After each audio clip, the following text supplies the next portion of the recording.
Well, 2x6 versus 2x4, it's a little bit of a trade-off. I personally try not to build with 2x6. We certainly will do it if any customer wants it, but the reason I like 2x4 is I can get a finger joint stud, which is a stud that's been cut about every 2 foot and then finger joint glued back together. So it's an extremely straight board.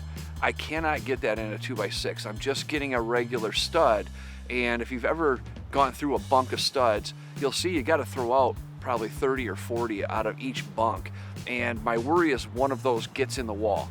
And then we've got a problem. You know, if it's in your kitchen, your countertops and your cabinets don't want to sit right. And so I've typically stayed with a 2x4. The value of going to a 2x6, I know, is you've got a bigger wall cavity, so you can get more insulation in there. But what typically happens with that, when you put that insulation inside your house, they're not putting it on the outside like we do. So we typically put an inch of styrofoam on the outside of our house. And the reason I like that, it performs as a thermal break.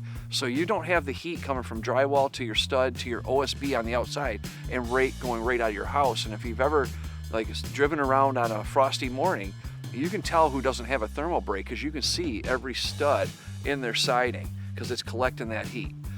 So that's another reason when you see people build with 2x6, they typically just put a house wrap on the outside because they've got their R value already inside their wall and they don't want to spend the extra money on the styrofoam. But that styrofoam is more than just an R5. That thermal break, I think it's really important energy-wise. You're not soaking energy right out of your house.